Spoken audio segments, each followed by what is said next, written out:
ICQ Podcast episode 384, Ft8 as a messaging network.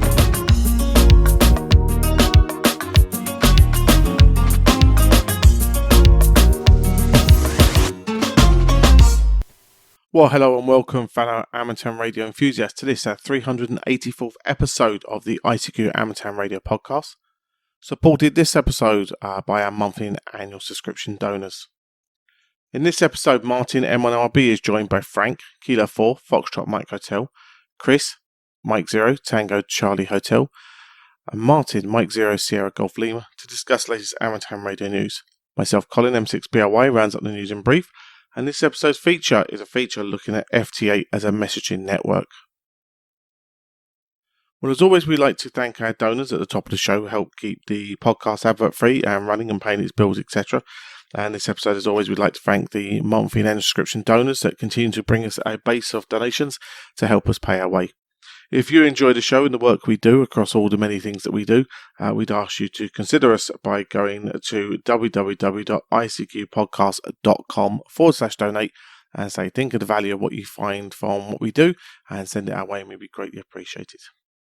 Right, well, now let's move on with today's show, and we're going to join Martin, Frank, Chris and Martin to discuss and generate thoughts about the latest amateur radio news, including simultaneous ISS signals and restoring old Soviet equipment. As always, hope you enjoy. Well, hi guys, welcome to episode 384 of the ICQ Podcast News Roundtable. And tonight, a short team, but we're still going to have fun. I got Mr. Frank Howell, K4FMH. Hi, Frank. I'll have you know I'm at least 6 feet tall, Martin. Good to be here. Well, I know you are, Frank, because when I was in Dayton, you and I got into so much trouble. We'll have to do it again, though. I can't, once is not enough. Moving to the UK, Mr. Chris Howard, M0TCH. Hi, Chris. Hi, Martin. I think I'm 5'8", so I'm clearly not as in stature as Frank. But yeah, good evening. Nice to be here. Hi, mate. Yeah, unfortunately, I think you shrink as you get older, and I think I'm about an inch or so shorter than I thought I was. So I'm about 5'10" at the moment, I think, but don't worry about it. And last but not least, the man who likes to get me into trouble, Mr. Martin Rothwell, M0SGL. If you shrink as you get older, you should be about 3'6". Oh. But that aside, it's a very odd thing to start a tech podcast about. But I think I'm about 6'2". All right. But as my dad always told me, your legs are just the right length to reach the ground, and that's all that matters. Yeah, true. All right, let's get underway. And Reminds me a bit of a sketch, sorry, with the two Ronnies and Four Candles. I look down on him. No, I am working class, and I look up to him, and I sort of think that one. Oh yeah, it was brilliant. Was John Cleese in that as well? I think maybe. I think it was John Cleese and the two Ronnies, which I'm sure our friends in the States won't ever understand who they are. But it's a sketch where one's upper class, one's middle class, and one's working class, and I'm upper class, and I look down on him, and all that sort of thing. So. There you go. I'm 5'8", and I look up to all of everyone, basically. Chris, you're just not yourself without your Snickers bar. There you go. Absolutely. Neither of them are good without a Snickers bar, Frank. Trust me, I've seen it. Right, let's get started. The International Space Station is going to simultaneously transmit APRS and voice repeater traffic. And I think that's really good. I mean, I used to every now and again watch the APRS and see the ISS go over. It's the satellite going at 17,000 miles an hour, but obviously cars don't.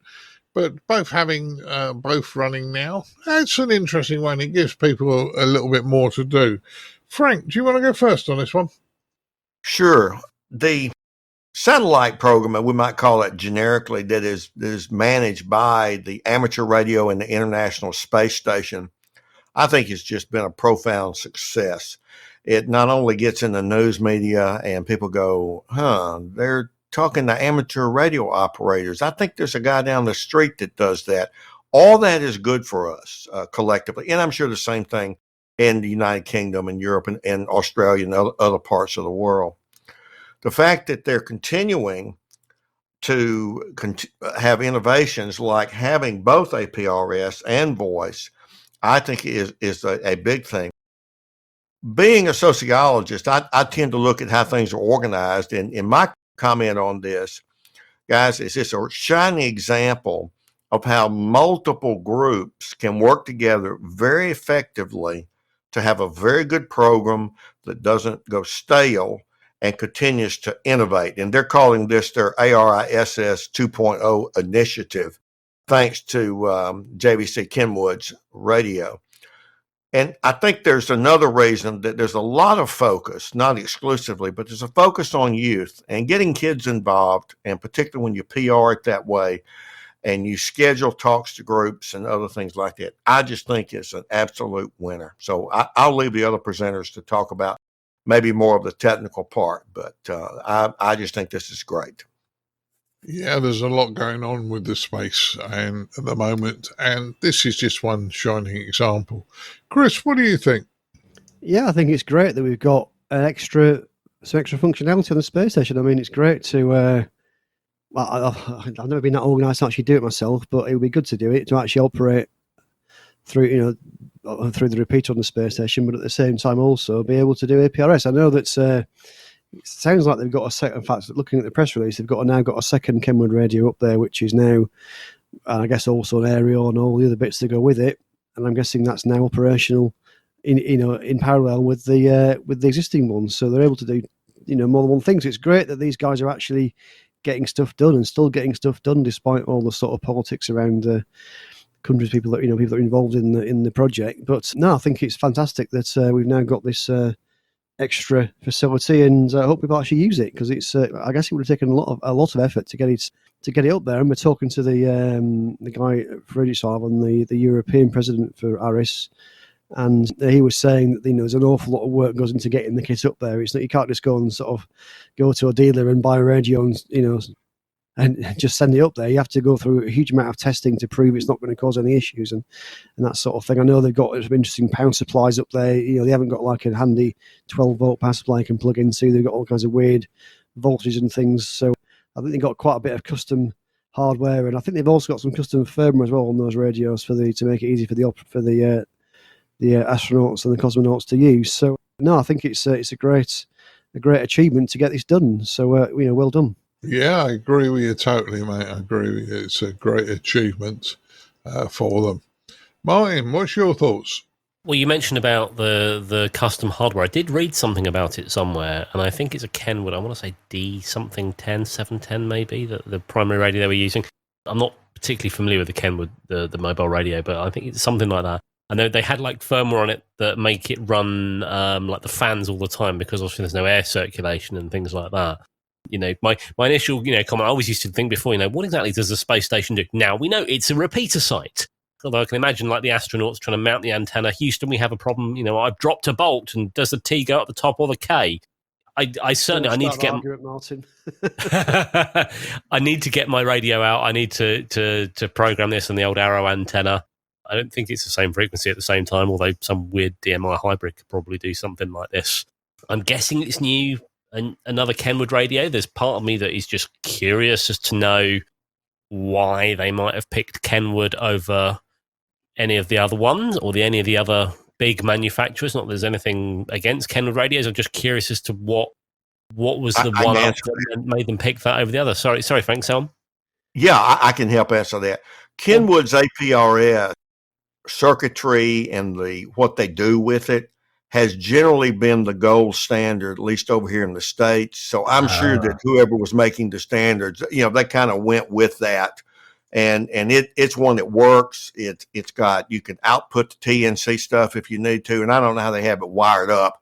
So that's probably why, Martin. That would make sense. I'm talking to man from ARIS, he was saying they've got quite a close relationship with Kenwood, with them for a long time, and I'd imagine that as I was saying before, there's an awful lot of work goes into actually getting approval to put a piece of equipment into space. So I would suggest that, and I just checked, and yes, it is the D710 model that's been going. I think it's called the D710 GA. Looking at the website for ARIS. So yeah, D710GA. So they are both the same, and I assume that's because they don't want to go for all that testing again for a different model of radio. So it makes a lot of sense to use the or same training them how to use a new radio. Lots They've of probably got better spare things to do. parts, maybe, and if they got a spare one, they could perhaps be used for either. I suppose to replace either one, that sort of thing. So it makes a lot of sense to standardise, doesn't it? I would suggest. Equally, if you're already in conversation with Kenwood and they're already, they've already provided a specific custom radio for you up there, you've already got that working relationship with them. So if you go to them and say, "Hey, we need something that does that," they're not starting from scratch. So I guess that's a good thing. But yeah, no, it's I'm excited about this story overall, and I've done satellites. I have heard the space station. I have pinged APRS off of it once. It's just magical that this thing's up there. There's a lot of things about space that fascinate me. Some I believe, some I don't. But it's fascinating. We know it's there. We can see it go through the sky. You can point an antenna at it and get the signal back. So, yeah, I'm very excited. Yeah, that's good news. Well, I sat on the kitchen step, back door step the other day and watched it go over. So, yeah, it's always impressive when it is. That always grabs you, doesn't it, Martin? To be able to see that with your naked eye. Yeah. It's great. And I wonder just how many people in the world have never seen it or don't know what it is when it goes over. But hey, most people walk around with their head buried in their mobile phone these days. Oh, did I say that out loud? Yeah, but it's funny when they walk into things. That is very true. Just go and sit in a busy, Shoreditch High Street or something like this. All these people walking along with their mobile phones are just go and sit near a lamppost. Yeah. And they're probably monitoring it on their mobile phone and saying, it's going overhead right now, but they never look up to see it. Yeah, true. Let's move on to the next one. Ham radio operators support the Red Cross in Kentucky flood response. Now, it's some ignorance of my part. We're in the UK, Frank. It's ignorance on our part. I've not been to Kentucky. I was quite surprised that they'd had a mega flood when over here in the UK we've had hot weather for about the last 6 weeks. So you know more about this than I do, Frank. So do you want to go first? Well, you have actually been in the airspace of Kentucky when you flew into Chicago, I'm guessing, because there in Ohio, you're next door state-wise. Kentucky is like many states in the U.S. It's not all just alike geographically. The eastern part of Kentucky is part of the Appalachian mountain chain, as is West Virginia, North Carolina, and the north tip of Georgia, and so on. And it's also an area where it's one of the three long-standing, that is 5 or 6 decades highly impoverished areas of the country. So if you imagine a V, and those are mountains, and you put the same amount of water there that you put out in Kansas, it's going to pile up very quickly, and you're going to have these floods there. One thing to keep in mind, and this has been featured in some country music songs, but it's true. They'll say in these cavernous hollers, is what the local term is, hollows, or they'll call them hollers, that the sun comes up around 10 and sets about 3. Well, nobody that understands sunset and sunrise would agree with that, but they do on the ground because it's the peak of the mountains that's allowing them to see the sun, and it's shutting it out as it moves over. So with that context, this amount of flooding that happened in Kentucky was one of the most devastating things that those neighborhoods have ever seen, at least in the lifetime of the resident. And given that many people were in poverty, they'll never rebuild. They just simply can't afford to. So it's truly a devastating disaster. And unfortunately, the news cycle tends to go there, hit it pretty hard for a while, and then they go on because there are other things happening. So people tend to forget. This is a story about the International Red Cross and the legal agreement that the Red Cross has with the ARL and the ARUMS, Amateur Radio Emergency Service volunteers. And the one in that area when you look at their website, it's led by Steve Morgan, W4NHO, and it's interesting at who becomes a ham. This person, who is the section manager for Kentucky and is technically over the emergency response group, here's his background. He has a bachelor's degree in mass communication. He has an associate degree in computer technology. He was a co-owner of a home remodeling and repair service for 25 years. He was a part-time accountant doing bookkeeping. He's a licensed private pilot, and he does some other things. Now, that sounds like, wow, what a perfect person to be in charge of a disaster, because he understands how homes are repaired and what happens to them. He understands computers. He also understands how to get the word out through mass communications. What an ideal person, to be heading this, because he has a vast understanding. Trust me, you don't have that in every section of the ARRL in the U.S. So I think that area of Kentucky was very fortunate to have several amateur radio clubs with very active ARES response teams working with the Red Cross to try to get some relief for people who were truly, truly devastated. Yeah, it sounded pretty horrible to me, what you were saying, Frank. So, our thoughts go out to them. Martin, what's your thoughts of, the Red Cross and the ARRL working together on this one? Oh, it's always a good thing. I mean, obviously, our thoughts are with anybody that is affected by this. I say it every time, when all else fails, we know amateur radio is always there. It always works. It just works. Why are we not building communication systems built on amateur radio, or the technology we use in amateur radio? Not necessarily the same channels and frequencies, but why are we not building out from that? We still rely on cellular technology and land-based transmitters and stuff that, in this case, simply isn't fit for purpose. Why is this? Why are these systems? Why are we being called in the first place? Don't get me wrong. I'm not dissing people that are going in to help, but after all this time, surely there's a more reliable solution that doesn't require lots of volunteers to come in and have to do stuff. I don't know. Maybe I'm missing the point somewhere, but my thoughts are with anybody that is affected by this. Yeah, understand, Martin. Understand. Chris, what's your thoughts? Well done to the guys that helped out. Just to comment on what Martin was saying there. I was chatting to a guy actually last night about an event that's coming up. So not an emergency thing, but a planned event where it's an event over the South Downs in the UK where we've got people doing hiking, and it's been going for a long time. And in previous years, they had amateur radio operators that were helping to track the teams to make sure that everyone had got through, and kind of, just to kind of, everyone, so that central point knew which team was at what point of the hike, so they knew not to worry about the various people that were involved.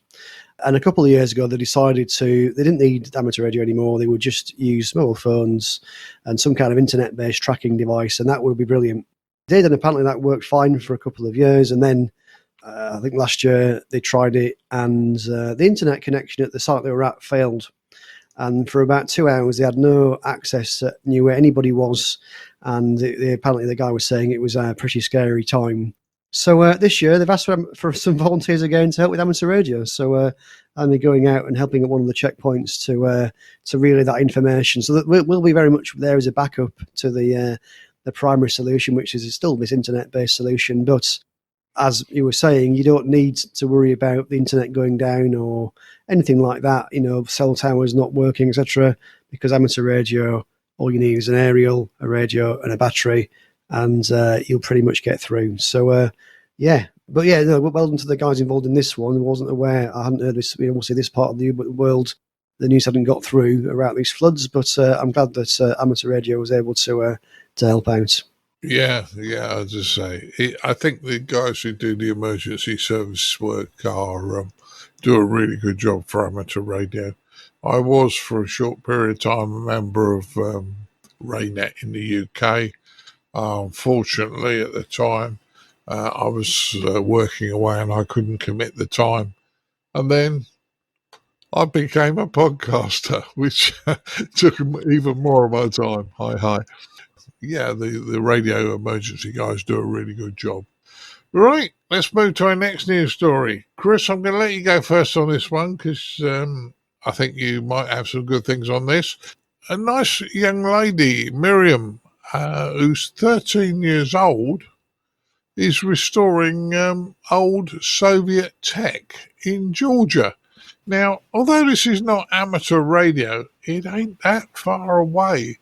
You know, somebody getting a technical understanding of all this stuff could very easily flip into amateur radio quite quickly, I would think.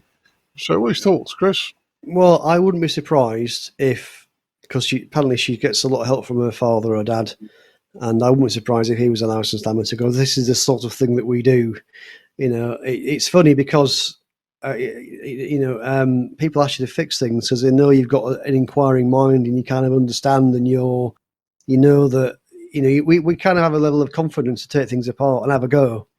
A lot of people won't do that. They'll just call the repair, send it to the shop or call out the repair guy to look at something, where actually as amateurs, certainly in my experience, we'll actually have a go and try and fix something themselves. Now, we don't always successful. Sometimes we start to take it to the repair shop, but typically we'll have a go ourselves. And we've got that inquiring mind. We've got that background in electronics, and it's great that we've got a youngster here that's doing the same thing. And I'm sure she's got a future if that's what she wants to do in this sort of thing.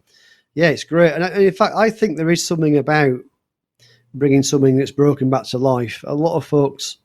And you go to the tip, you go to the what's the US term for a tip? The kind of junkyard, the place where the trash to go, Bessie goes. Yeah. If you're the dump, yeah, that's the word I'm looking for. You go to the dump and you see people there emptying their cars at the weekend, emptying their cars, and a lot of the stuff that's getting chucked away isn't that old and probably isn't that broken. Some of it's probably not even broken. You think this is kind of almost criminal. You see the amount of stuff going to landfill that's probably got a very, very minor fault, if it's even faulty at all, that could actually, and then someone will go and buy a new one of those and spend probably quite a lot of money on a hi-fi TV set, whatever, air conditioning unit, fan, whatever it is that you're seeing getting chucked away. The vast majority of that stuff coming. And I think we've got a duty to actually try to, to talk about recycling. Well, how about we just don't buy, we constantly buying new ones of these things, and actually a lot of it's getting chucked away and it's perfectly good, or just requires a very, very minor repair, which, a lot of folks will be able to do themselves if they just had the confidence to actually get a screwdriver out and have a go. Now, don't get me wrong, there are certain things that you probably don't want to be playing with. If you've got something that's got valves in it or high capacity capacitors, or those sorts of things, yeah, there's a little bit of danger there. So I'm not saying everyone should just jump out, and if you're not competent, you probably shouldn't be doing some of these things. But with a little bit of training, and especially around safety, there's a lot of stuff you can actually have a go and try and fix yourself and actually resurrect, and not have to go and buy a new one. So it's great that Mariam is doing this and learning how to do this at a young age, and I think we should be encouraging folks to do it more. Yeah, I agree with everything you said, Chris, and what you said about the smile on your face when you bring something back to life. I've done a number of things this year of stuff I fixed and brought back to life. A couple of broadcast radios. One I bought for the square root of nothing. I effectively repaired the case, soldered the two wires on that had come off, and Mrs. B sold it at a rally for pretty much what I paid for it. I think it was a few quid in it, but nothing major. The guy got a dirt cheap radio. I got another one the other day, even cheaper. It was almost a giveaway, paid me to take it away. And just a quick repair. A couple of things were broken on it that, been dropped, and the PCB had a bit of a crack on it. It didn't take long to fix. So all these things are great fun. Mine, I know you do all sorts of things like this as well, don't you?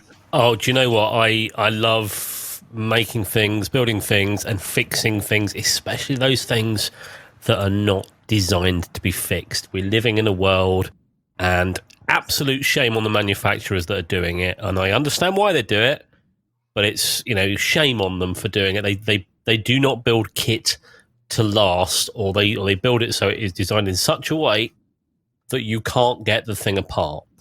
And I think that is disgusting that manufacturers are doing that, because, as Chris said, the amount of stuff that just ends up in landfill because there are selfish companies out there that just want to make more and more and more money. A friend of mine gave me like a garden vac blower thing recently, so it didn't work. He said maybe you could take the motor out and use the motor for something. And I took it apart, and it was just like it was a wire that had come off a micro switch inside, and it took me longer to get into it than it did to actually do the repair. But I've now got a fully functioning garden vac that if I went to a local hardware store, it would cost me £100, something like that. And it was, what did it cost me? 20 minutes and a tiniest bit of solder. That was it. From the point of view of this 13-year-old girl restoring the Soviet tech, this was me. When I was that age. Okay, I wasn't a 13-year-old girl, but when I was that age, I was taking things apart, and she's got some advantage here. Now, whether her dad's an amateur, I don't know, but she's got the internet that she can Google stuff if she wants to. She can learn how things work. I didn't have that at 13. We're talking, that was 1993. I didn't have anything like that. Yeah, I could go and get a book. Most of the stuff like that I learned, I either learned by taking things apart and trying to work out how they work, or there used to be a TV series on Channel 4 called The Secret Life of Machines. And it was basically a couple of guys that just got domestic appliances, videotape machines, the washing machine, that sort of stuff, took it apart, showed you how it worked, how it goes together and what it does. And it was that program that gave me an insight into how things work. And the first thing I repaired was it was made by a company called Sanyo. It was a Betamax video recorder that my granddad had given me. He said, "It doesn't work. Do you want it?" So I brought it home, and then I just took it apart. I was just looking for things that weren't connected to there, and how I did it, I don't know, but it worked, and it was a program like that gave me the confidence to do it. And as a side note, the guy that is behind The Secret Life of Machines has done he's done stuff for the Science Museum in London as well, The Secret Life of the Home, but also he's made a load of weird, crazy arcade contraptions on Southwold Pier. It's called the Under the Pier Show. And if anybody's in Southwold, this is not sponsored, go and check it out. It's amazing, the stuff that this guy has built. But I always say, if you understand how something works, it's a lot easier to work out how to fix them when they go wrong. Get some confidence. And as Chris says, if it's valves, if it's high voltages and stuff, maybe don't attempt that unless you absolutely know what you're doing. Or if it's something like a gas boiler, get someone that's qualified in. But don't put this stuff in landfill and go and buy another one, because you might learn something. Just take it apart and have a look. And just on that subject, so that series I think is absolutely fantastic. And it was Tim Hunkin who was and Rex Garrod. And Rex Garrod, yeah. Sadly, Rex died a little while ago, but Tim, the whole series is available on YouTube, because I've watched them all recently as well, and it's a really, really good and very well done series, and it really explains really well the history and things like vacuum cleaners and washing machines and typewriters and all these things.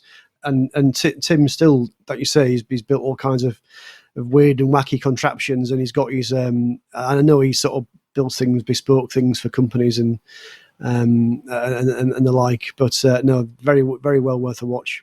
Yeah, it's definitely there, and he's remastered the program so they're in higher definition now. And there's a little clip on the end where he talks about the making of that particular episode and extra things, and he shows you a few extra bits and pieces. It's really, really worth listening to. It's really, really worth watching and going back. It's a bit out of date now, some of the stuff that they're talking about, because we've moved on from VHS video machines and things like that. But the foundations of what he's doing is still there. And you know what? I still, to this day, have the fact sheets, because you used to be able to send away, send a check or postal order for £3 to this address. And you get sent these fact sheets about the program. I still have them to this day, and they are one of my prized possessions. So there you go. The young lady is very got Arab impression. Frank, did the boys and me leave you anything to say? Oh, absolutely, you did. Now that we've have it confirmed, an official statement, that Martin was never a girl when he was a teenager. And I know there may have been some debate about this, but he has come out and said this. He was never a teenage girl. So we have that confirmed here on the podcast. That's going to be one of those vox pops, isn't it? Like we do to Leslie.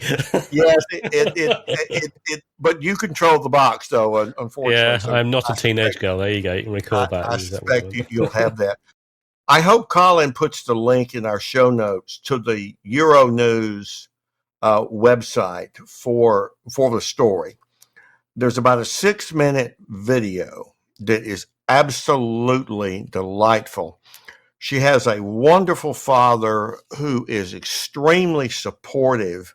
Think about the blokes here on the podcast, our age, back when, sure, it was a whole lot of pressure for girls don't do that.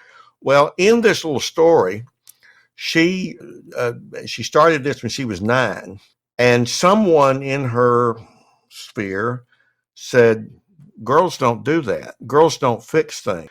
And it lit a fire under her even more so. And again, if you want to see a delightful pro-feminist in the sense of up with anyone, male or female, doing technology, it's a delightful 6-minute period of time. I was struck by the fact that Miriam's father named their business after the daughter's name. It's Miriam's Repair. That gives a public symbol that makes her directly part of it. In Tbilisi, Georgia, they have apparently a robust, what we would call here in the States, junk yard, dump, whatever works for you, area where you can go find a lot of technology. And that is terrific. Here in the States, what gave amateur radio an incredible burst of steam, I'm going to guess it was the same thing in Britain. After World War II, there were so many military radios and other pieces of technology that the military had no use for. Some were broken. And there you go. For a little bit, you've got a whole lot. I will add this, that there were many things that as a young lad who did not have someone like Miriam has in her life to sponsor you, if you will, I learned a lot by taking things apart and not fixing them. So, because I couldn't figure it out or I didn't have the right parts. So I think sometimes taking things apart, isn't educated in and of itself. So if you really want a good video and a good story, take a look at this one. Yeah, I agree with you, Frank. And the thing is, and you're dead right. I was a child in the late 60s, late 60s and right through to the 80s. There were masses of electronic surplus shops all over the place.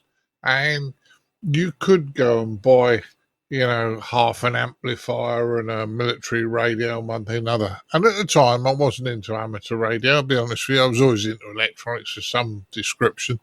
But there used to be all sorts of places you could go and fiddle and build and do things. Sadly, they're all gone, which is a real shame. But if anybody does want to play with things, just sometimes look out for broken things that people don't want. And if you fix them, you fix them. If you don't, you don't. That's the thing. The other thing is, you might buy something for £2 or £3, and you might throw it in a bin 4 or 5 hours later.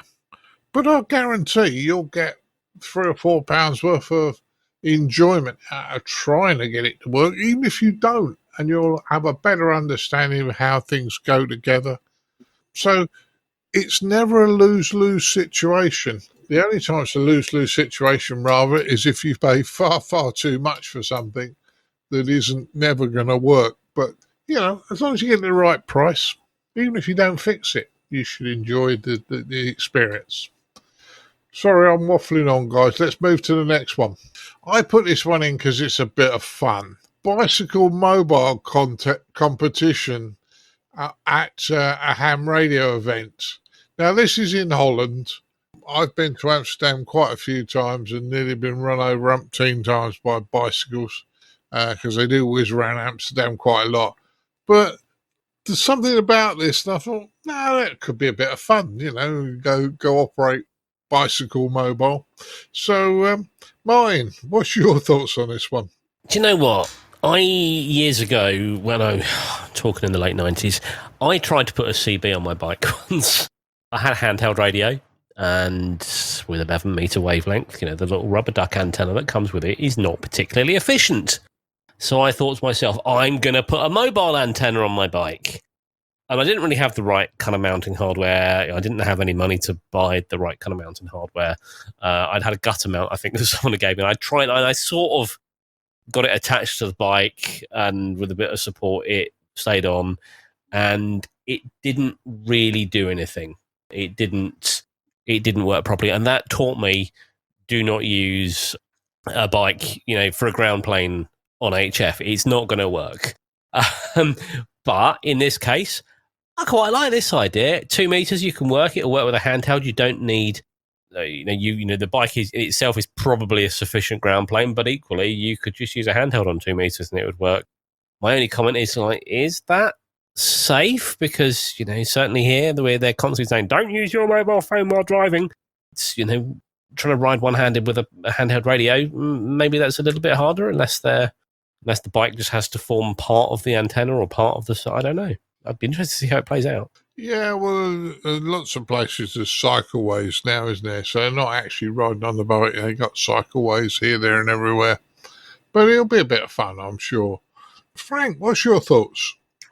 Well, over here in the States, one of the supposedly really cool things that some of the young YouTubers talk about are hams who try to get some contacts while they're jumping out of airplanes, i.e. parachuting.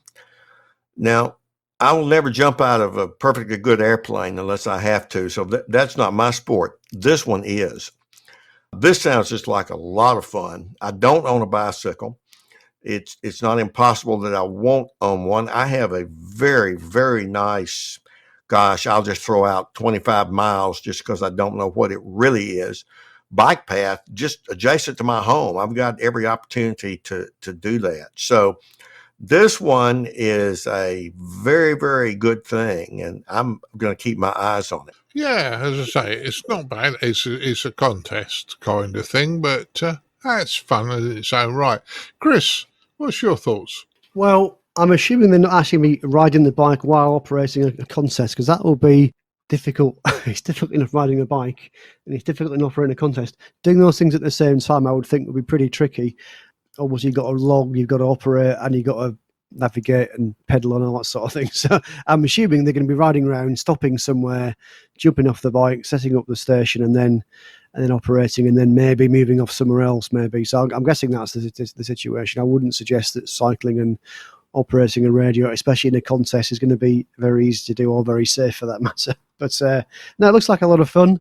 Yeah, I mean, 2 meters. We although not this year, we often operate in a contest on 2 meters on QRP contest, and you can actually get reasonably far, especially on SSB, especially if you've got a Yagi or something. So if you've got a kind of a fold up Yagi and a little mast and maybe a handheld, especially if you're able to use SSB, then this actually might be maybe you've got a little Ft8 or something perhaps that you can do SSB or FM if you've got a handheld.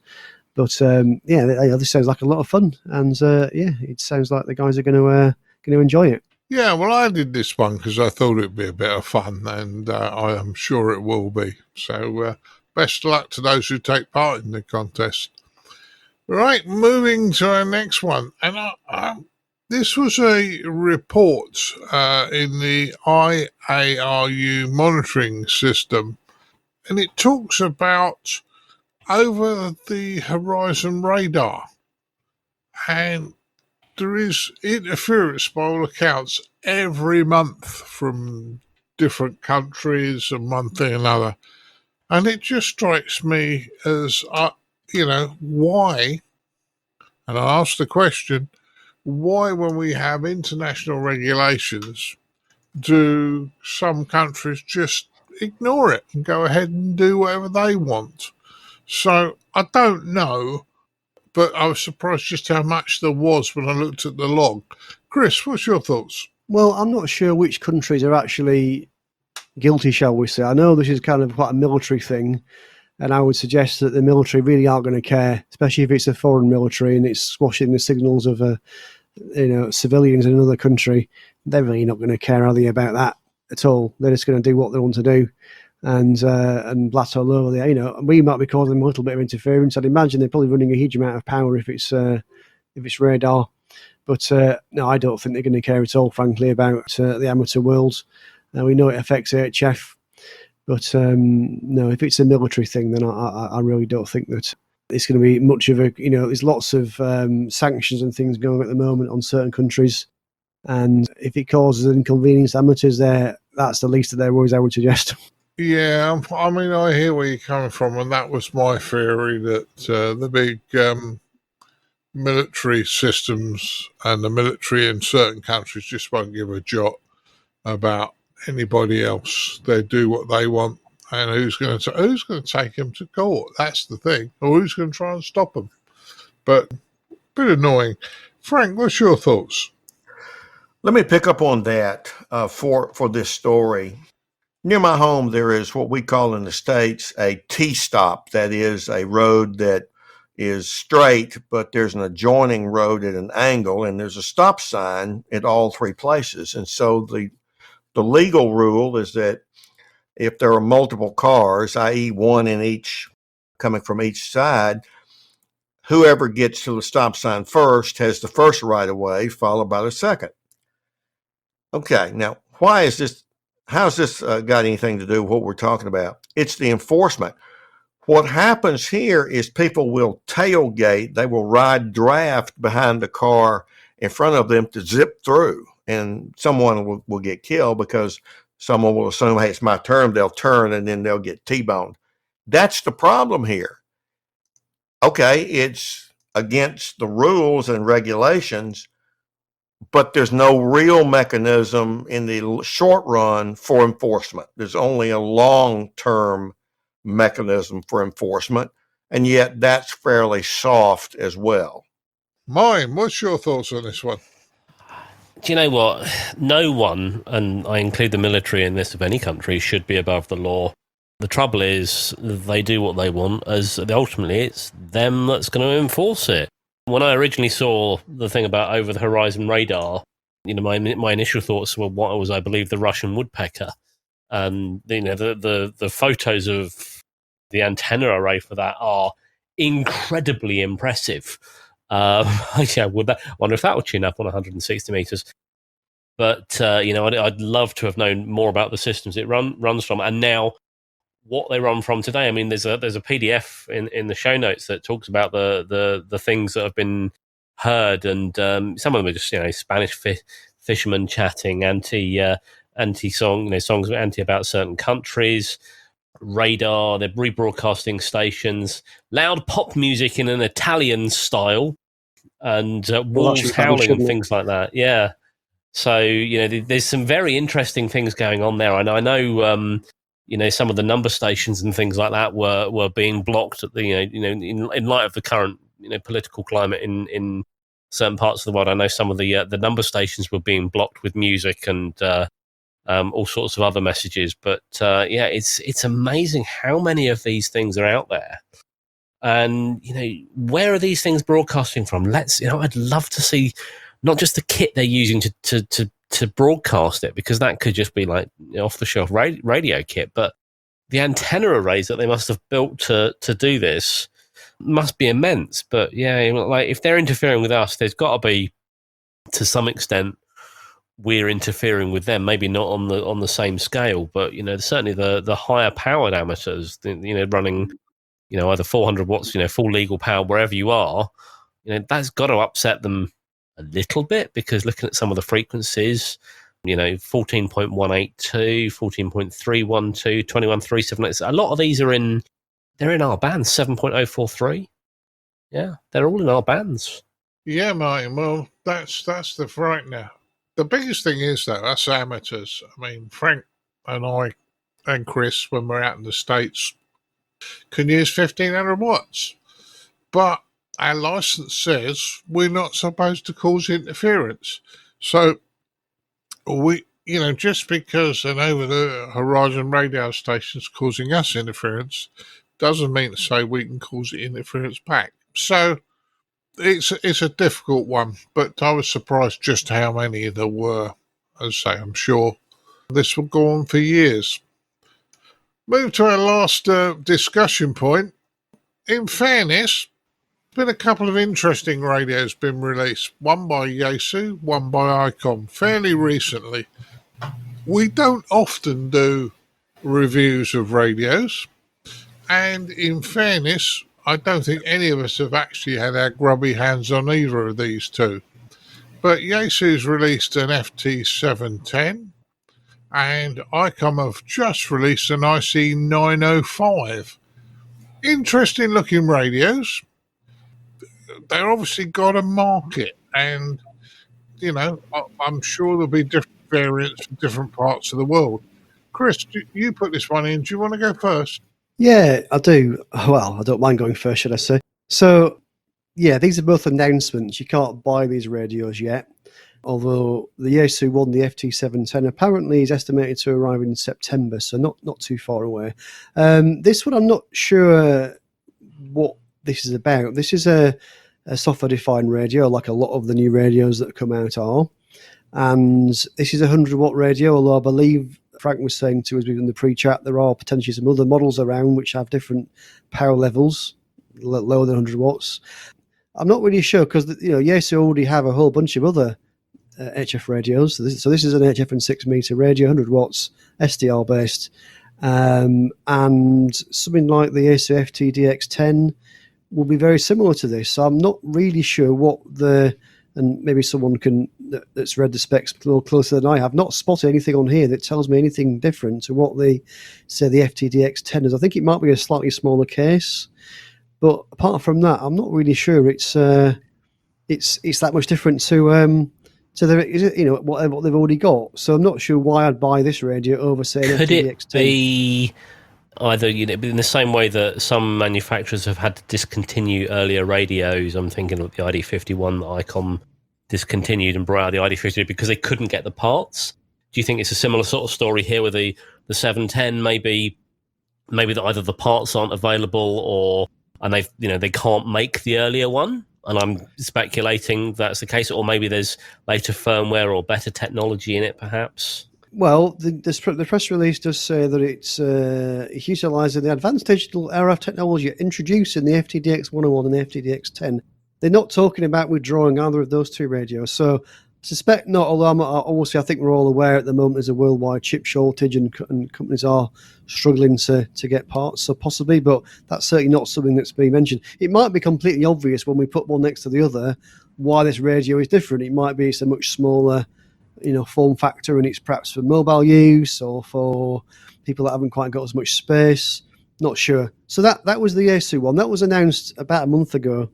And I was also a bit of a strange time to announce it because it was actually after Dayson and after Friedrichshafen, and I thought it didn't kind of come along with a big hamfest, part of the world.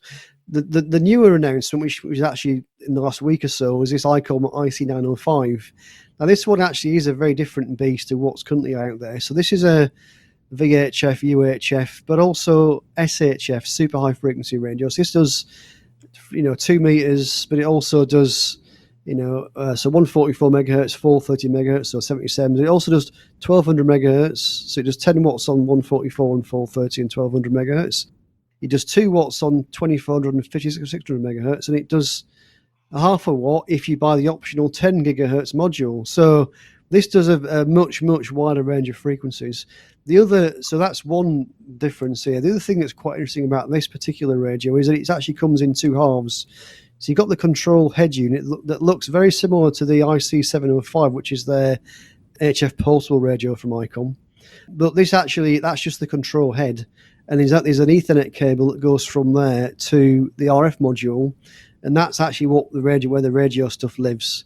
And the idea is, because you're running on such high frequencies here, you want to have as short a feeder as possible. We all know the higher the frequency, the more loss you get on a feeder. So they've designed this so that you can have this RF module up on the tower or up where the aerial is, have a really short feed from there to the aerial, and then the rest of the way is just Ethernet, just an Ethernet cable. It goes between that RF module and the control head, and you actually power it over that as well. It uses power over Ethernet to power the station as well for that RF module. So there's some innovation here. This is quite an interesting radio. It's got all modes, so it does SSB, CW, but also things like D-Star as well is included in this radio, because obviously that's something a lot of Icom radios come with as well. So it's a fully functioning radio. It's also supports amateur TV in FM mode, which is also quite interesting. So I'm not sure what specifically which market they've aimed this at.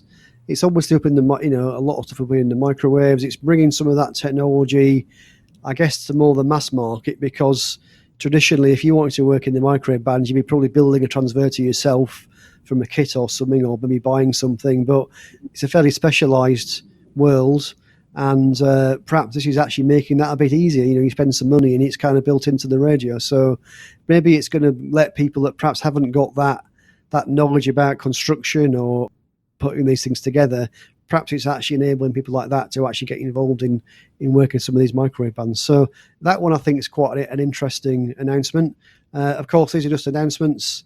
The reality of what actually arrives later on might change. We know that other radios that have been brought out, the specification of the radio has changed from the announcement to actually what you buy on, what actually arrives at the dealers. So we should wait and see what happens. But yes, certainly interesting. It's a couple of interesting looking radios. Yeah, well, I did wonder, Chris, while you were talking, if the new Yaesu 710 is a kind of a upmarket, much cleverer version of the 450, because that was retired recently. And that's a good point. Yes. I also think that the 991's either been retired or about to be retired, and please, Yaesu, don't kick me too hard if I've got it wrong. So maybe this might be somewhere in the middle of those two where it's aiming. My belief from what I've been told is it doesn't do 4 meters. Well, for most part of the world, they're going to say, so what? Well, I'm just looking at the specifications. It does say it works on the UK model. Yeah, the UK one. It works on 70 megahertz, so it apparently does support 4 meters. Martin, you're a VHF, UHF man often. What do you think? Yeah, and I have 23 SEMs as well. I'm liking the look of both these radios. I like the idea of the having the separate head unit. Although I think if I put the thing about microwaves is you need someone to talk to. There's no point going on microwave and just calling CQ and hoping someone's listening, because you almost have to set up a sked with someone. And whether I could do that from my house, I doubt it. I'd probably need to go up a hill, set stuff up and things like that. So whereas the length of the coax in that sense is probably not going to be a major issue, because my radio would be behind my antenna anyway. I've never done anything above 23 SEMs, and I can do 23 SEMs from home and it works very well.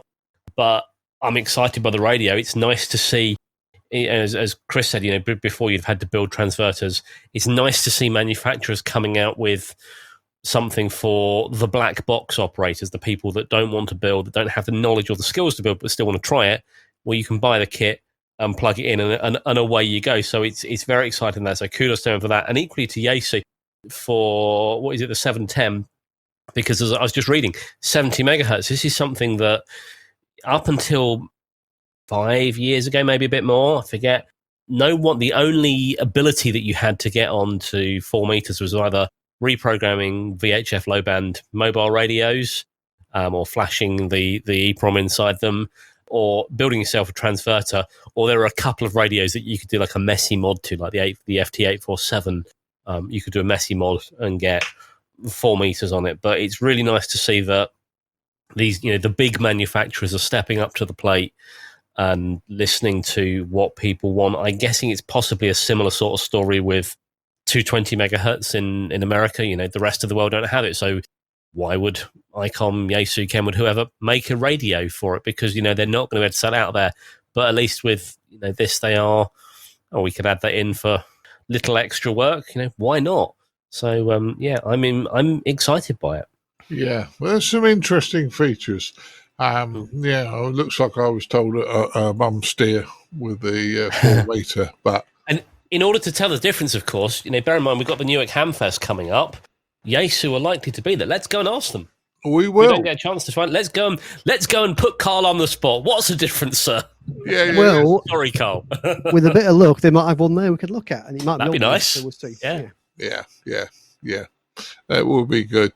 Frank, I'm sure we've left you quite a bit to say on this, because there are, as you pointed out earlier, different models for different parts of the world on this. So, what's your thoughts?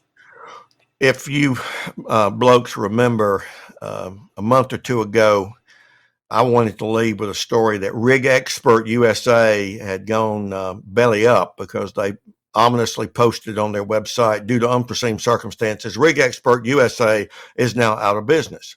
This happened within 30 minutes before we did a recording.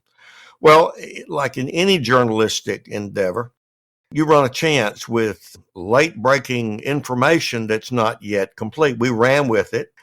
Did not know it was in Buffalo. That's right across the river and the border from Rig Expert in Canada. Hey, is it both of them? Is it one of them? Is it Rig Expert in Ukraine with the war? Who knows? Well, and I personally had a little egg on my face, because what happened is a one-person shop who imported into the U.S. across the river in Buffalo from Yuri over at Rig Expert Canada, he decided for whatever reason to go out of business. Now, so we now know the rest of the story is our famous person, Paul Harvey, who's passed away, used to say.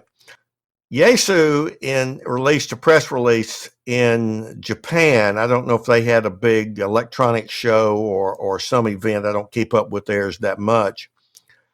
They released a press release where the Yaesu FT710 would be coming to the Japanese market. And one of them was a 5 or 10 watt, what we might call QRP radio.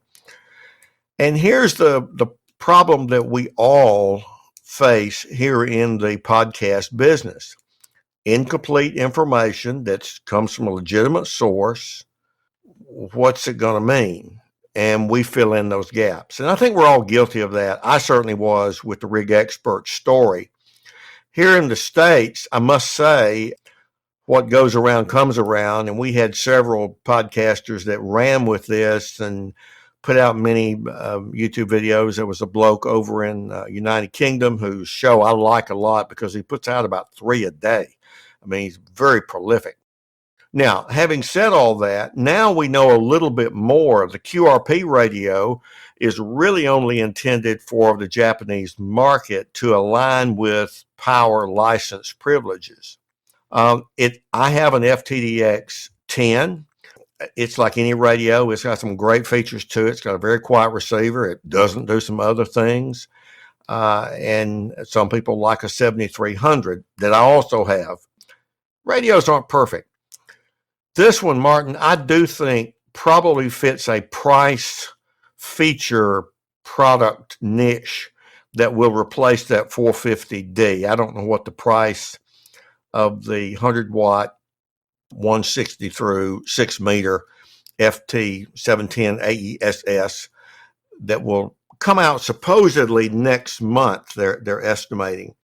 It's a smaller box to the FT101, FTDX10, and it looks like Yaesu in this regard is following the lead of Icom, and I'll transition over to that radio.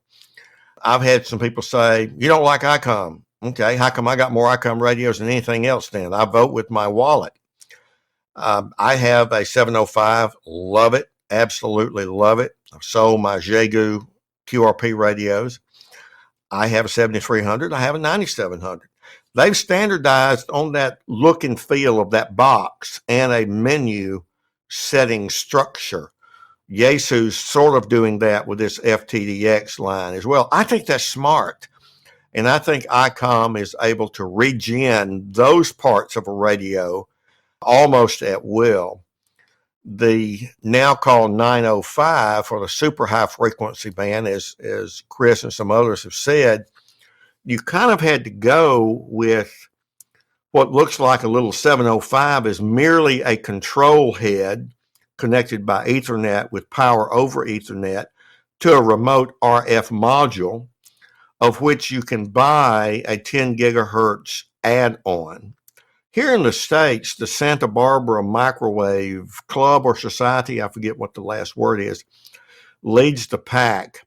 If you study maps of the U.S., particularly with the topography, you'll see that Southern California has this wonderful mountain range. On the west side is where all the urban areas are, and on the east side leads out to the desert, populated primarily by Las Vegas over in Nevada. So they get to go up to the tops of these mountains, and they get to do things like 10 gigahertz as if it were on a huge tower, because they have a line of sight that's just terrific. My own opinion, and that's all this is that Icom watched the 705 being sold many, many, many times as merely an IF radio that would drive a transverter. There are some good transverter companies here in the U.S. that will sell you a 10 gigahertz transverter. So 10 gigs is where contesters are getting in on that frequency more than some of the others. So I think both companies have done some clear innovation here. They're doing some things differently. In this case, Icom is planting its stake in the SHF world. Whether Yaesu follows along, who knows? I can grow a long, long beard that will be gray, gray, gray before Kenwood gets in this market, because who knows what Kenwood's going to do next. They say they've got new products coming out. So, these are exciting times. I'm probably not in the market right now for the 905. I'm definitely not in the market for the Yaesu radio simply because I have the FTDX10. But there are a lot of people who might be. And once the pricing comes out and that sort of thing, I will end with this. I'll bet you that Icom will not make the mistake on the 905 that they clearly made with the 9700. The biggest problem that people with the 9700 who do 1.3 gigahertz, who do digital on 1.2 or 3 gigahertz is the stability of the frequency. And they did not do the best job in putting in a GPS signal there. It's a kludge at best. Leo Bodner has a solution that does work, but I'll bet you when you ramp that up by tenfold up to 10 gigahertz, you've got to have a pretty stable signal there. And it looks like they do have a solution for that. So we'll see what the price points are. Who knows? I could be coaxed into doing that, but I'm like Martin. I don't know that I've got anybody at 1.2 gigahertz to talk to here. I surely don't have anybody at 10 gigahertz to talk to that I'm aware of, at least anywhere locally. Interesting times. Certainly are, Frank. Certainly are. And one of the boys is going to correct me very quickly because I've forgotten the satellite, but there is the stationary satellite that you guys in the States can't get to, I know. But QO100. Yeah. Sorry? QO100. Yeah. The Qatari satellite. Yeah, the Qatari satellite. That is, I think, 10 gigs. 10 gigs down. It's 2 gigs up and 10 gigs down. So, and I have been out with the microwave boys when I first started in the hobby on hilltops with microwave dishes. They all built most of it themselves.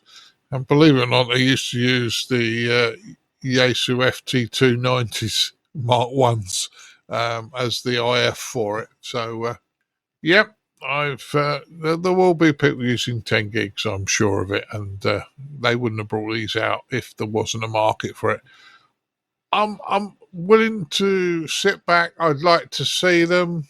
Personally, I'd like to see them and see what advantage they are. But as one of you said, it's exciting times what is coming out that now with lots of technology and things. And I think it's moving. The whole hobby is moving that fast. But we'll wait and see. what Wishful. I think they'll both do very well. So there you go. Okay, that concludes the news roundtable stories. Let's pop round and see what everybody's been up to since they were last on. Frank, what have you been up to? Well, I want to thank folks who've inquired of me about my neck problem. I've been in physical therapy 3 times a week, getting the pain reduced from a severely herniated disc at C5 and a pinched nerve. My physical therapist has been really working me hard. She's a tough taskmaster with the machines, and I get hooked up to a TENS unit, and I get a whole bunch of electricity shot in my shoulder and that sort of thing. So I'll meet with my neurosurgeon finally next week, and I hope, guys, a month from now, I'm on the backside of some sort of surgery and rehabbed and back to whatever normal is again. I won't be jumping out of any airplanes unless I have to. Some of the stuff that I have been able to do is my strength has increased in my left arm, and as the pain's gone down, I've completed a sealed case, which is like the Pelican case, but a cheaper version made by Apache, the Apache 5800. It comes with pick and pluck foam that you can put gear in, and they work well, and they have some waterproofing there. That'll house my new RM Italy HLA 305V QRP amplifier, less than 10 watts in, 250 watts out, plus an LDG 200 Pro 2 ATU. I was able to bury the LDG box under the amplifier by kind of carving out a grave, if you will, for that. That LDG, and it took me a while to look for this. I will drive it primarily by QRP Flex radio, the old 1500 I picked up on eBay from another ham. It puts out a maximum of 5 watts. Not every ATU will activate a tuning cycle at 5 watts or less. So I had to look and make sure that I could. And some of the little, N7 DCC, the little ATUs from China that have proliferated, some do, some don't. I didn't want to take a chance at throwing $100 at something that may not work. So I had a fellow podcaster, Johnny Twist, who has an active YouTube channel. He has an LDG 200. He tested it for me. It said it would tune as low as 1 watt. So that's one of my QRP amped up radios. And I was glad to kind of get that put together. Well, another thing that I've been involved with is my time in my desk chair has permitted. I couldn't sit for long periods of time at my desk because of the pain, but now I've been able to. I've been compiling some transmitter phase noise data from a group of hams in Germany who have been testing various late model transceivers. Now, Rob Sherwood contributed some to that, and he's also contributed the bench measurements for the new Elecraft K4 rig. If you recall, for our listeners' benefit, back in episode 327, we had Rob on to talk about transmitter performance. He published a paper in QST a few years ago criticizing transceiver manufacturers, Yaesu, Icom, I hope you're listening, to that at relatively poor performance. The cleanest transmitter that Rob's ever tested, this could be a trivia thing. I'll have to tell Ed that he can put that on the trivia thing. It's the cleanest transmitter that Rob Sherwood's ever tested. It's a Collins. I don't remember the model, but it goes back that far. Now, Rick Westerman, DJ0IP in Germany, his website houses a lot of those data. So that research is going well. We've got some preliminary results on phase noise, and Rob and I are communicating about this frequently. And Rob's very happy to see how many rigs that I've compiled that have phase noise bench measurements in this database. It's over 20. It won't be nearly what he has on his receiver tables, which is 125 or more. But that statistical work that I'm doing will continue.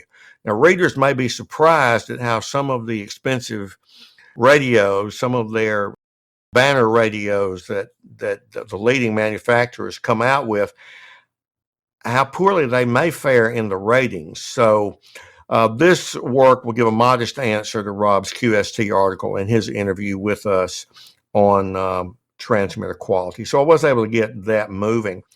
Now, the last thing is I'm scheduled to give a talk about my two-part Radcom article that Dr. Scott McIntosh and I wrote to the Ham Sci Group on September the 1st. That's coming up next week. Now, this will kick off their new season of monthly Zoom meetings, and they're focusing on propagation. I serve as a university scientist, as professor emeritus at Mississippi State with this group. Dr. Nathaniel Frissell of the University of Scranton in Pennsylvania, it's a shame we don't have Bill on, leads this group. Now, I gave a version of that talk last week to the Jackson Amateur Radio Club, and it was met with some great interest and some great questions, by the audience. So I look forward to giving a talk to the Ham Sci Group.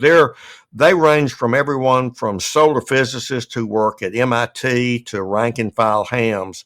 So it'll be a little bit of a challenge as a speaker to kind of reach both audiences. But that's what I've been up to, Martin. Well, it sounds like you've been very busy, Frank. Sounds certainly, you've been busy. So, that's all fun.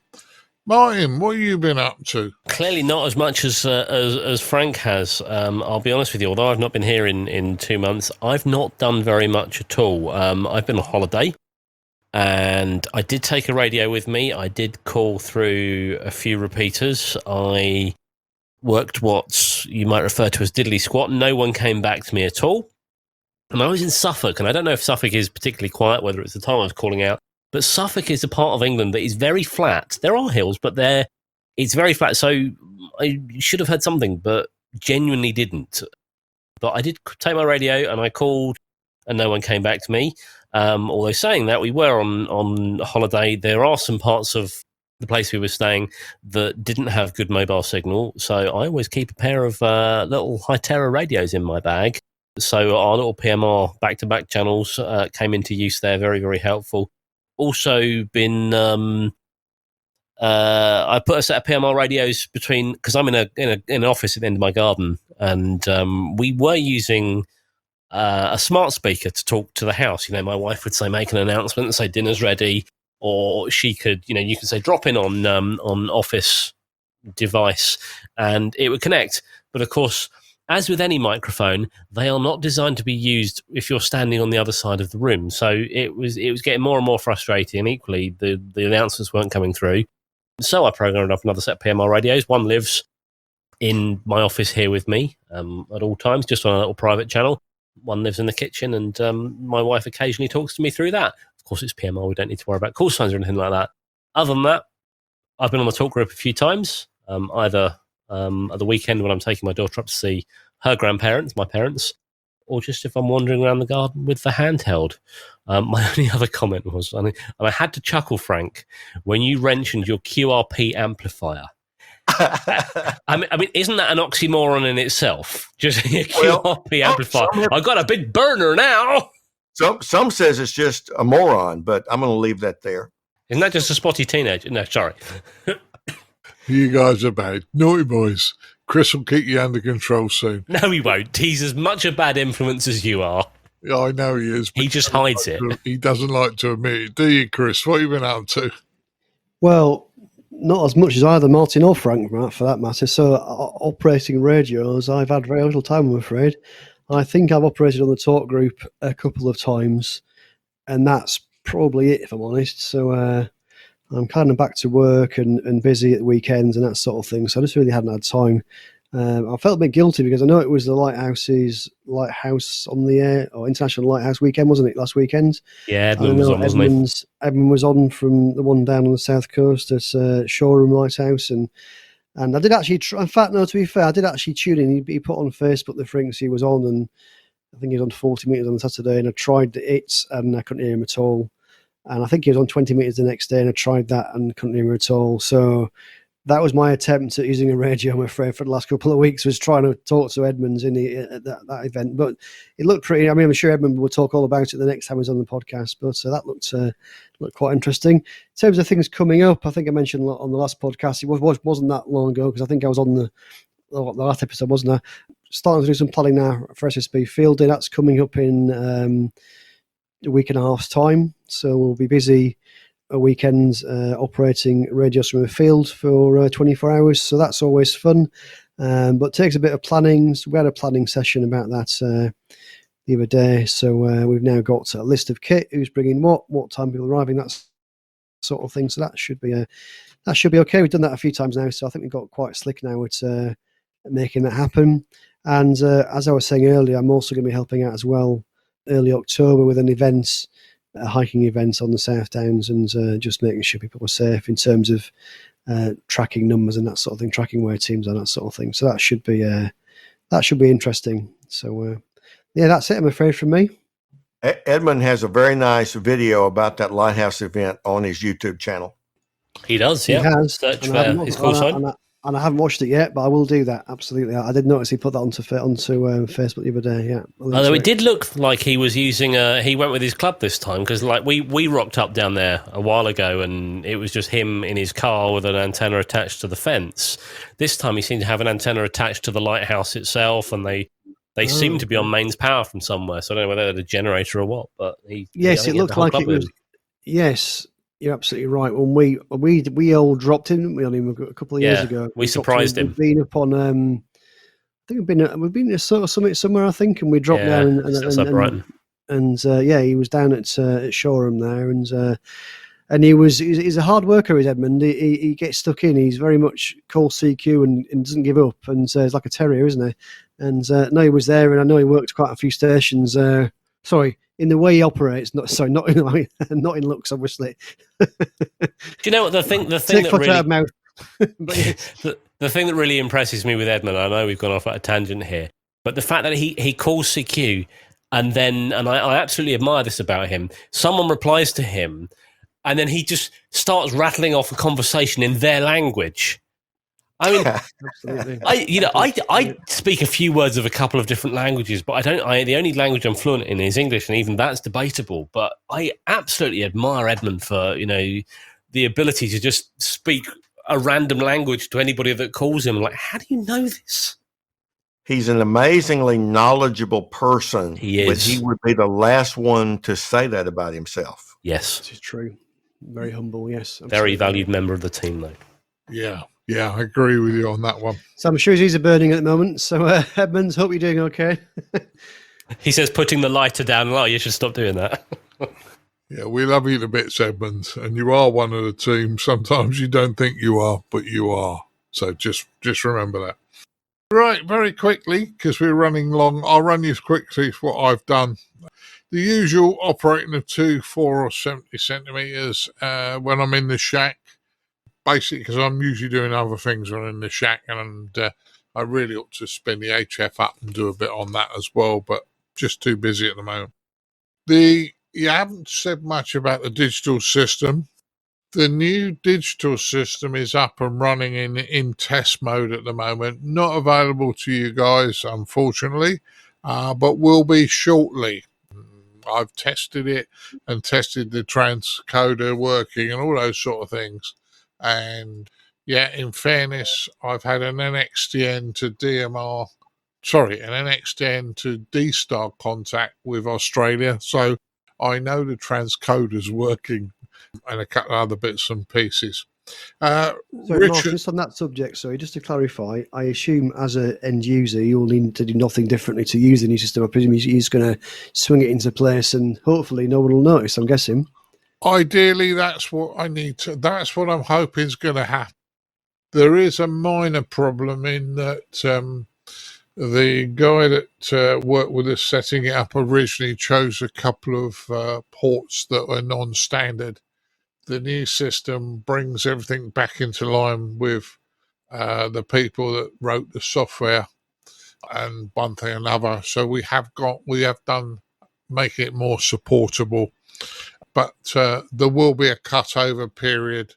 I'm hopefully going to get a parallel run of the two systems for a couple of weeks until it just switches over. But that's still to be agreed. Richard joined us at the club on Monday night. Richard, 5B4AJG. He was over from Cyprus, and he came up and had a wander around and chat to a lot of people. That was good fun. I did go to the flight refueling rally a couple of weeks ago. Probably a long trip down, but we visit Carol's brother on the way back.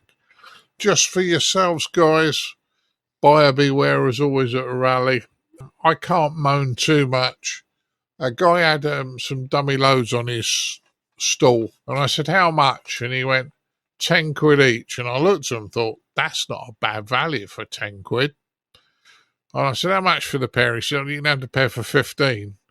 Well, that made it a little bit more tolerable when I found one didn't work. But I was, I'd have paid him 15 quid for the good one anyway. It was certainly worth that.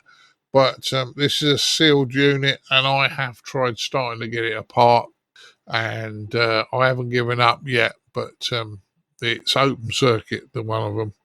I also bought a charging unit without the wall wart for the Anytone 878, and it works. So a little charge block. So I've got a 12 volt power supply kicking around. I can charge both my batteries now if I need to. The other thing I did do was what I originally bought a Belfang DM1801 as a DMR radio and put Open GD77 software on it because I wanted to see how that worked some time ago. I spoke about that before. However, I bought a second one as well some time ago, and the reason for that was I wanted to make a 1 watt hotspot. Now, I know that's not in your league, Martin, but the little Belfang 1801... You're only 24 watts out. Yeah, I know. But the little Belfang 1801, if you run it at 1 watt and you connect it to the Raspberry Pi, you don't need an MMDVM board. You just use the programming cable, and you tell the Raspberry Pi that's running Pi-Star that you've got one of these radios, and when you power it up, the Pi communicates with the radio, sets it up, and away it goes. It works very well. Got given a 6-meter Moxon on Monday night. The guy didn't want it, and I've had a little bit of a play with it, and we're coming up for the weekend soon, so hopefully I might have a little play on 6 meters as well. And last but not least, just a reminder, and I'm going to start putting notices out on Facebook as well soon, but the 17th of September, we have a planned 12 hours of digital voice. Effectively, I'm hoping that, you know, if we open up and guarantee there'll be somebody there for the whole 12 hours, then people will come along and have a chat like they did last time. And hopefully there's a couple of repeater keepers I'm really hoping will add us to their system. So if you're a repeater keeper and you want to lock the ICQ podcast, one of the digital modes to your repeater, I'd love you to do it. But there you go. So that's what I've been up to. Pretty busy, but the second phase of the digital talk group's it's in test mode. It's in live test mode at the moment. Unless you know where it is, you won't be connecting to it, but it won't be long before you will. So that's it. I'd like to thank the boys for joining me tonight. I'd like to thank Mr. Frank Howell, K4FMH. A great time as always, Martin, and thanks for having me again. Yeah, thanks, Frank. I'd like to thank Mr. Ryan Rothwell, M0FSGL. It's been a pleasure. You sure? Vox Pop's going to come back and haunt me, isn't it? Oh, well, yes, but it's been fun. Yeah. And also I'd like to thank Mr. Chris Howard, M0TCH. Yeah, thanks, Martin. Thanks, guys. I think it was another a long but fun episode. Yeah, it's a fun episode. Leslie and Bill were unable to join tonight. Leslie's on holiday and Bill got hijacked by his work, so they will be with us another time. Martin, you know Leslie can be here in spirit. He doesn't work on the railway anymore. Did he ever work? Oh, no, Martin's got a new time. Come on. You need to add this one. I was never a teenage girl. There we go. Right. 73, guys, and I'll catch you later, and we'll carry on with the podcast. 73s. Yeah. 73. Keep your amateur ham radio podcast advert free by donating less than a length of coax. Visit www.icqpodcast.com icq.org.uk/donate now. For all the news, links and information, visit www.icqpodcast.com. And now it's time to have a look at the news in brief with me, Colin M6BOY. We start with news here of a special event station happening in the States. It's November 3 Uniform / Foxtrot Lima Tango 93. And it's active between the 9th and 14th of September as a reminder of amateur radio operators worldwide of the tragic events that happened, obviously on September the 11th, across the states, New York, Washington and Shanksville, Pennsylvania. It'll be the 13th year for N3U and this special memorial operation. Now, Bob Whiskey 3 Bravo Tango X-Ray is the trustee, and he informs us that it's first activated in 2010 and has continued every year since. We also ran a special event in Aruba with a call sign of Papa 41 USA for several years. But unfortunately, COVID-19 got in the way. But obviously, the guys are very happy to get N3U up on the air again this year. Activities were on all bands that are open at the time, using mostly FT8, FT4, as well as CW and single sideband. So as always, guys, great opportunity for you to listen out for that special event call sign and get that one in your book. News here of a new piece of software being made available for Windows users, an RF calculator called WinRFCalc. It's a free of charge RF toolbox, many interesting calculators and analyzers, and it's going to cover things like antenna numbers, transmission loss, unit converters, EMC and shielding, RF mixer, etc. We'll put a link for the downloads for you on icqpodcast.com, and you can find out where to download that new piece of software and give it a try. Great news for amateur radio operators in the northeast of the UK. Northumberland 2-metre repeater GB3HA is operational again, serving, of course, all the hams across the northeast of England. To mark this is going to be a short check-in net held on Tuesday the 30th of August at 7:30 PM local time. The net controller will be Roy, Mike 0, Tango Kilo Foxtrot, and all amateurs in the repeated coverage are welcome to check in for a quick hello. So congratulations guys on getting that repeater on the air, and check in with the guys there and let them know you can hear them. Right, well, then we're going to head over to our feature this episode, and our feature is asking FT8 as a messaging network, and it's by Ed Durant, DD5 Lima Papa. So I hope you enjoy. And now, what you've all been waiting for, this episode's feature from the ICQ podcast.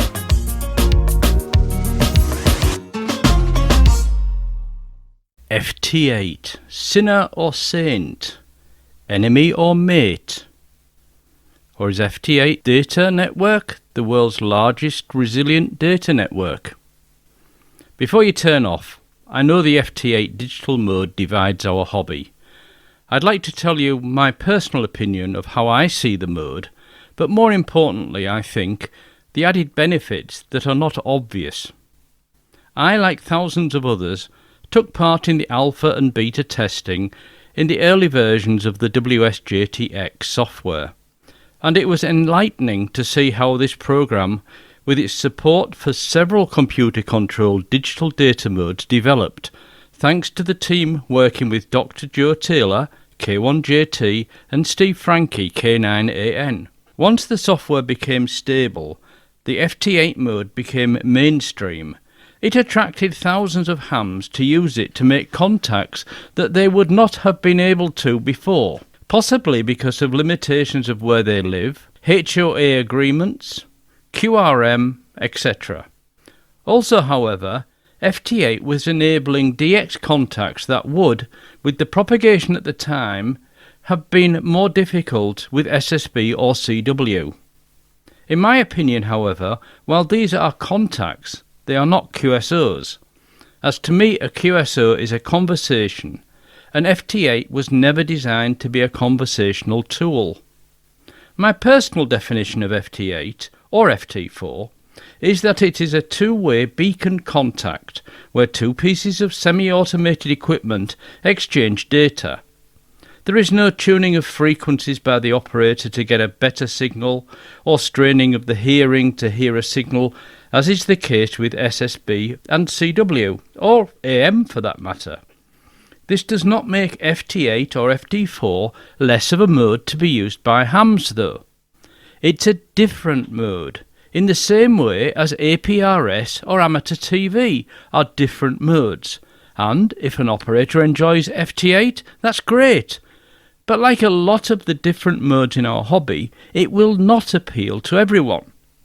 I suspect some of the opposition to FT8 comes from the fact that award schemes and contests give equal value to contacts made by the computers with a rare or distant location as contacts that are made with more human involvement. But that is the fault of the award and contest organisers and not of FT8 itself.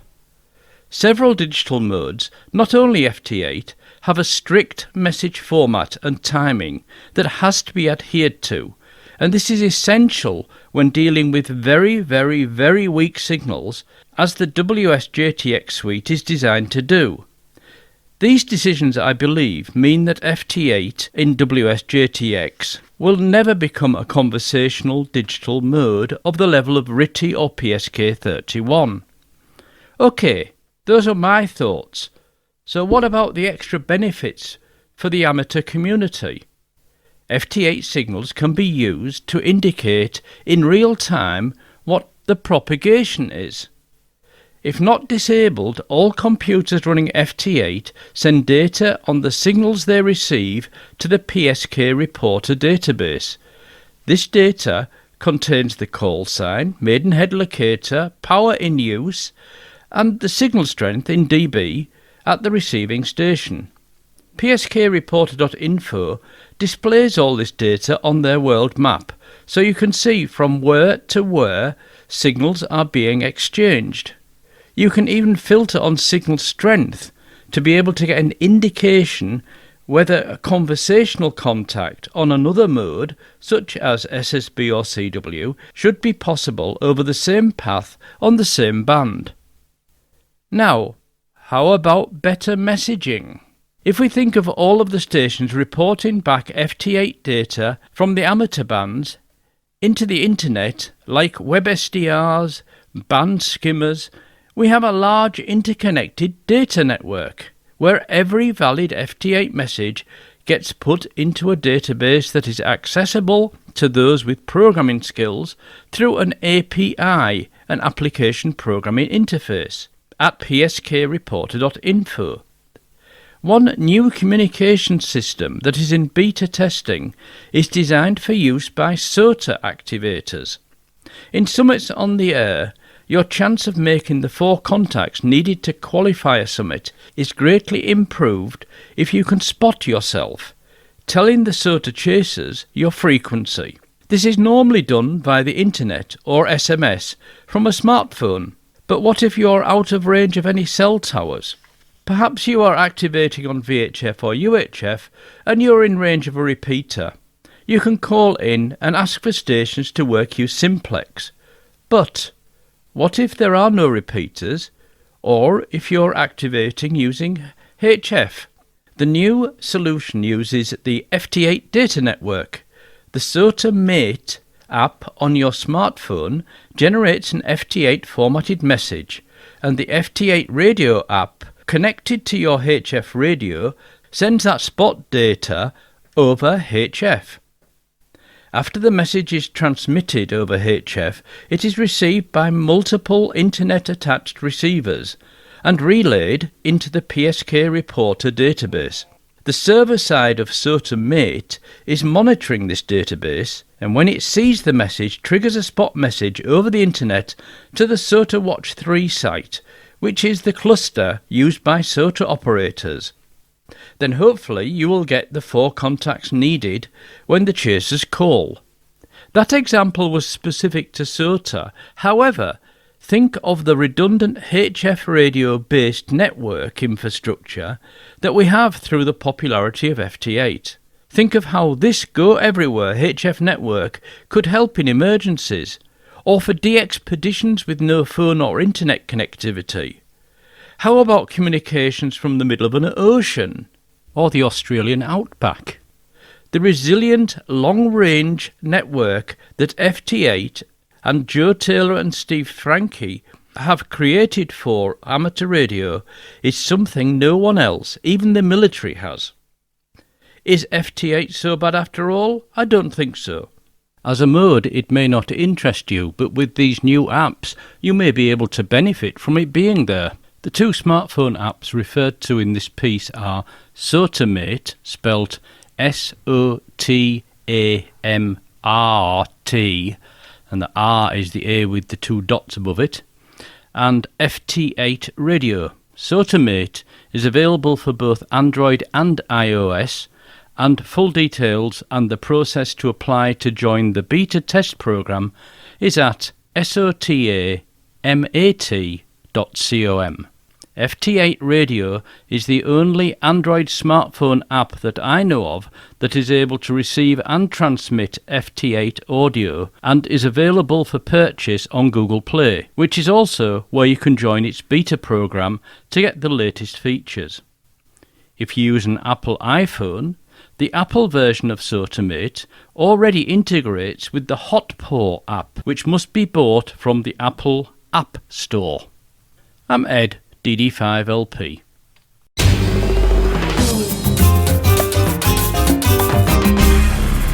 The ICQ Amateur Ham Radio Podcast, serving the amateur ham radio community fortnightly since 2008.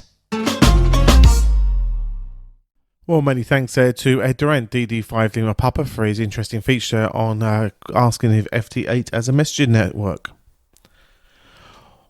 Well, we'd like to remind you on the 17th of September, it's our second Digital Voice Activity Day, where you can use the ICQ Podcast Digital Network and your digital radios to talk to your favourite presenters and also fellow listeners from around the world.